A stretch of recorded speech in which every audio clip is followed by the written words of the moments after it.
Okay, so this particular session really focuses on the portfolio preparation towards admissions for the BA Honours Fine Art program that's offered by NAFA and validated by the University of the Arts London. Um, if you do have questions, please, ask along the way as well. We can address them either, concurrently or towards the Q&A. So it's a bit more dynamic and it's less of me giving a lecture. Okay. But I think this is an important process of your uni application, and it's something that you should take very seriously to plan really, really far ahead in advance and to do it really thoughtfully, not something that you rush through and you decide that, oh, the deadline is tomorrow, I should be able to wing it. No, I think we would be able to tell that your portfolio is thoughtfully prepared and curated. So I'll run through some of the tips, some guidelines, some samples as well that will help you in this process, especially for the fine art course. So if you had attended the earlier briefing, you would have heard me, that describe the program outcomes, what the course seeks to do.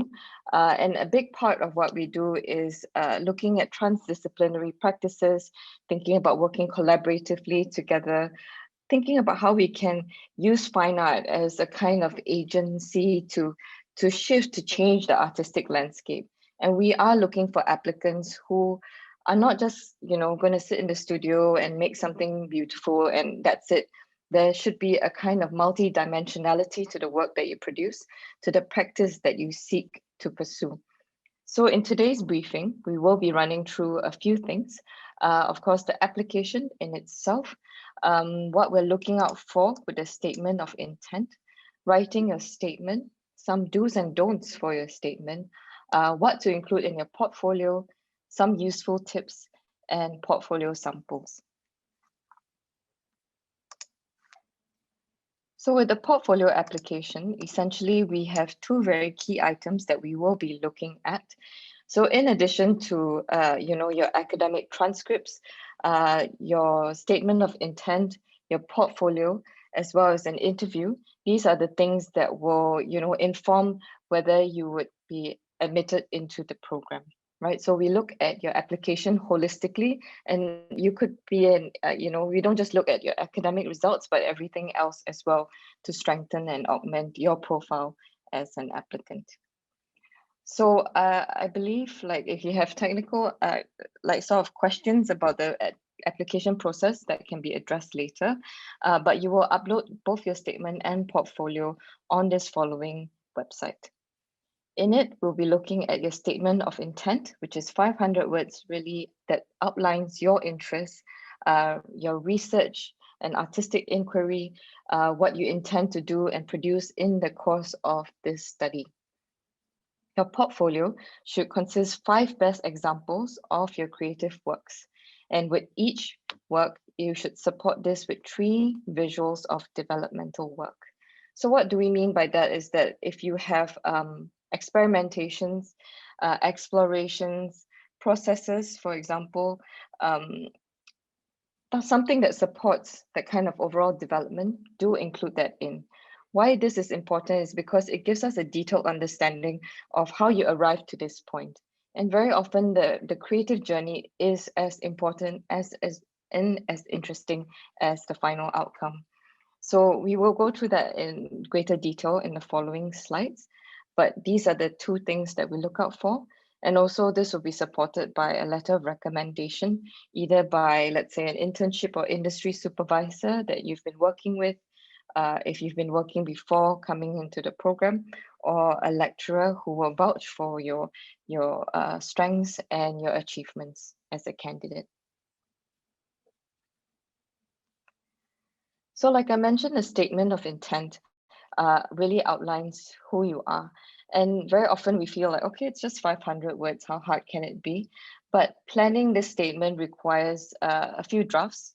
I would advise you to really think about what you want to write and draw a framework to it. Very often the mistake that we receive, we get a lot of statements that just say, I like to draw, I'm very passionate about what I do, I want to make a change to the art scene, but you don't, sometimes there's a lack of elaboration of how you intend to get there. What kind of insights do you have into the industry? And if you take for granted that every applicant that comes in is already very talented, is very creative, and wants to be in the arts, what makes you stand out from the other applicant? And this is a very, very important juncture and important piece of writing that will help us determine who you are even before we meet you in person for the interview. So some tips on how to write your statement. Please share with us your motivation for joining the course. Whether you are doing this as a mid-career switch or you just completed your A-levels or diploma, share with us, right? Sometimes we get applicants who say that they want to apply just to become a better artist, but we also counter back and we ask, then why do you need the course? You can easily just, continue creating art. Why do you need the degree program? What is it that you can contribute to the kind of discussion and dialogue? What can your peers learn from you? So there should be something that's reciprocal as well, both for yourself as well as the program that is accepting you. Talk about the ideas and inspirations that inform your artistic practice and research. Just a general guideline and tip, I do suggest that you read what the course outline is, what are the units available, what the course seeks to do, what kind of graduates we hope to nurture, because I think that will help inform the way that you talk about certain ideas, right? Whether it's rooted within a regional or international context, whether you're dealing with certain social issues or ideas, please share that with us and help us understand how are you different from the other applicant that we're seeing. This third point is really important. I hope for the applicants, and I think all of us do, we hope that you show us an insight into an engagement with the industry. So what does this mean is that you have an understanding of what's happening in the art world today, right? That you know where the galleries are, where the art institutions are, what are the trends, the kind of sensitivity to the language, to the words, that thoughtfulness in the expression shows that you understand the kind of industry that you are about to embark into and where you would like to go in the future. So that is something we're looking out for. And of course, with your statement, a big part of it is about you talking about your strengths, your achievements, your academic or work experiences. So please share with us who you are and how far you've come, maybe as an art practitioner, and why you feel this degree course is right for you. And lastly, we hope for you to look to the future, right? I think it's to show that you have some kind of forecasting, some kind of that you are able to speculate where you would like to go after this course, why this course will benefit you in order to get to where you need to go, to reach your destination. So help us understand you by articulating your goals, your aspirations as an artist and creative practitioner. Some do's and don'ts. Please write clearly and concisely. Okay, be organized in thought and content. So even the way you structure your piece of writing from the start, where it talks about who you are, your motivation for joining, and then you lead us to your strengths, your achievements, and finally where you hope to go. Please be organized in the way you draft your statement. And always edit and proofread your drafts. Okay, if you are not sure that, if you work on Word document, there's spell check, there's a grammar check, there's Grammarly as well, which is online, and that can easily make a difference to your statement. It shows that you're meticulous, you're detail oriented, and you care enough to actually submit something of quality to the program. And the very important thing is, of course, to be yourself. Be sincere, be authentic in your approach, and insert a personal touch, right? A word of caution with the personal touch, obviously don't, go out and be all like cheeky or go over the top in terms of using humor, because that might backfire on you. But there's a way to create a kind of personal, intimate sort of underpinning to your statement. We also encourage you to use positive words in your statement and to reinforce your strengths. So what do I mean by that? words like, dynamic, exciting, words that um, really emphasize that kind of positivity in your profile. And of course, please draw on your individual learning and growth. So for example, if you talk about like, through this experience, I worked with this person and through this artist, it's not all about show and tell, but also show, tell, and reflect on that experience. Tell us how you learned from that, how you will apply that to your future growth, okay? Some don'ts. Don't be pompous and arrogant. Okay, know that you are also competing with a group of very talented, very creative applicants. So be humble, but also, show off your strengths. Please don't use empty expressions and cliches. Uh, you know, um, Things like I'm very passionate about what I do. I have a very unique point of view. Uh, I am different from everyone. I'm original. So these are empty expressions. They don't tell us about who you are. They don't show us what your value system is. So please be mindful of the terms you use. Don't use too many technical jargons as well. Again, it boils back to what I said at the start about do's and don'ts. Be thoughtful and clear and concise in the words that you use. Don't try to tell your entire life story within 500 words. We know that's not important. So I think be selective about the strengths that you want to showcase. Importantly, please don't over exaggerate or stretch the truth. Don't say like, oh, I was here managing this artist and I worked with this and I showcased that, when actually it was just something that's smaller in scale. You still can talk about that strength, but maybe use appropriate words like you coordinated or you facilitated this, right? So be sensitive to the words that you use within your statement. And most of all, please don't do this. I know it's very easy to type into Google, how to apply to art school. What are they looking out for in the personal statement? And they'll give you quite a few samples of what's available. Please don't copy or plagiarize what's out there. Please take time to craft something that is authentic and really means a lot to you. And also don't apply with the same statement if you are applying to another university. We strongly suggest that you write a statement specific for this program. That the reason being is that if you apply a blanket statement for everything, it doesn't quite hit the point or address certain things within the course.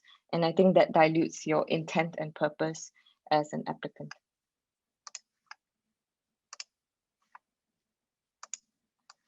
So we move on to the portfolio. The portfolio hopes to see 5 best examples of your creative work. And each example should be supported by 3 visuals of your developmental work. So that's your exploration, your sketches, your processes, maybe different perspectives of a certain work, right? A portfolio is a collection of your work which showcases your skills, ideas, and how they have developed over a period of time. It demonstrates your creativity, your personality, your abilities, and commitment, and helps us evaluate you as a potential applicant. So we'll just watch this short clip that was taken from the University of the Arts London website, but it gives you an idea of what we're looking out for within the portfolio and some tips that you can use and apply towards this process.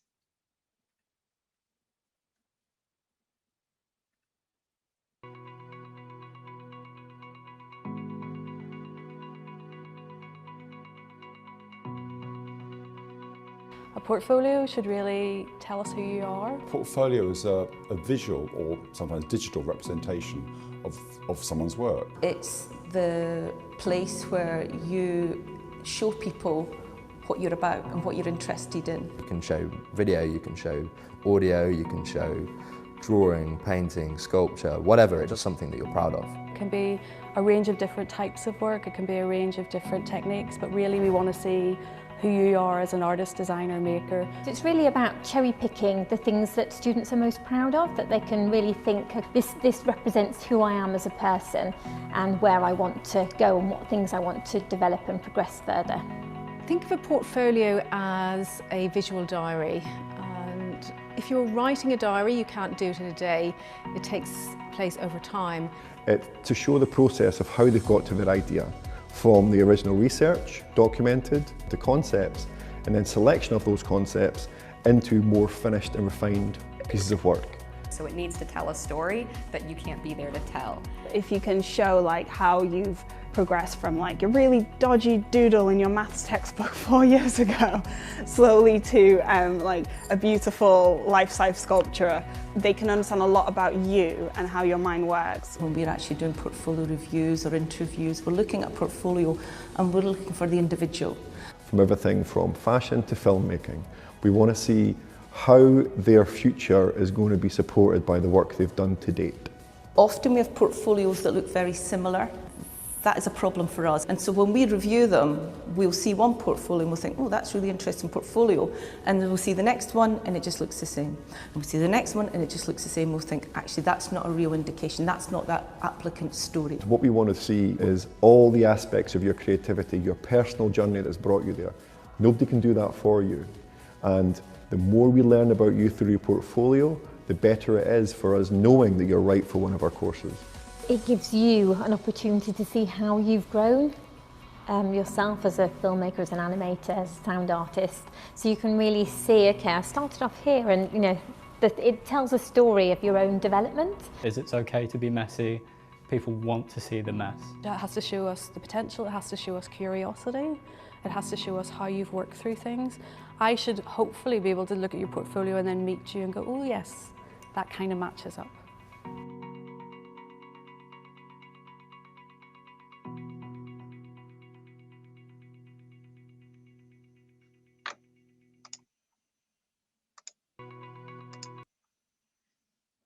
Right, so I think there were several important points that were brought up during the video, but truly the portfolio is an important document because it gives us a sense of who you are before we meet you.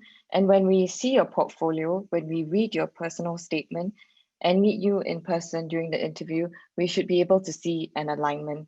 There shouldn't be a sort of disjuncture where we realize like, this doesn't make sense, or if you say in your statement that you're interested in, let's say, community engaged projects, but your portfolio shows none of that, then you know there's a kind of disrupted narrative. So really take time to be very thoughtful in how you want to present yourself as a very cohesive applicant. I think then it shows that kind of detail, that focus into how you want to grow and present yourself as an artistic profile and practitioner. So some of the key tips for you to think about when you're creating your portfolio is, what is your identity? What is your vision? Let your style, your artistic approach be a reflection of who you are, your passion, your hard work, and the craft, that journey you took into creating that specific piece of work. If you set out to say that you work with lens-based media, you know, you work within the realms of video and photography, within your statement, you say that, we would expect to see that in your portfolio as well. So one of the key things to note is I think quantity is not encouraged over quality. We would rather see that you have 5 purposeful bodies of work, as opposed to like, I'm just going to put in like 15 drawings that I did in the past year, right? Because what is important, if you see the second point here, is the story that you're going to tell us. What is that narrative? Is it meaningful to you? Is it impactful? A successful and creative portfolio is one where us as the viewer, as someone who's reviewing your portfolio, is navigated through the works in a clear and thoughtful, meaningful manner. So this would mean that when you upload the images online, please give context to the work that we're seeing. Tell us about the motivation, the drive. I believe you should be able to indicate 50 words or so to describe each image that you've uploaded. So take time to really tell us what we're seeing. Give us captions, give us the dimensions, the size of what we're seeing. Because, for example, if we look at this work on the side here, if we didn't see the dimensions, it could be anything that's small. And the fact that this is 100 by 100 centimeters, it gives you proportions of scale. So details like that really make a difference when we look at portfolios. Please also showcase a diversity of works. So if you set out to say that, again, we use the idea of lens-based or photography works as a medium of choice, show us that maybe you've dealt with different formats, you have worked with different themes and different approaches, for example, or you've pushed the limits and mediums, potential of the medium of choice. So please think about these things. And again, to be selective, choose only your best and strongest works, to be cohesive in your selection. We had one question, I think earlier on with the sharing session, someone asked, like, can I put in my studio work from diploma? Sure, of course. But we don't suggest that you put in things that you did in year 1, year 2, year 3, but really consolidate your entire journey. And see, okay, if my brand and my profile is about, you know, this sort of works, then which are the 5 best works that will best represent who I am at this moment and how I would like to grow and expand this profile. Please also showcase your processes. So I think that was mentioned in the video earlier that this is critical because it showcases your thought process, how you arrived to a certain idea, what were the other ideas you were considering before you arrived to that destination. So showcase that as well. And always photograph your work well. We've received portfolios where the images are not adjusted in terms of the saturation, the contrast, the brightness. It's not cropped properly. So we would see like a drawing and the sides are like, we can see the wall that it's on.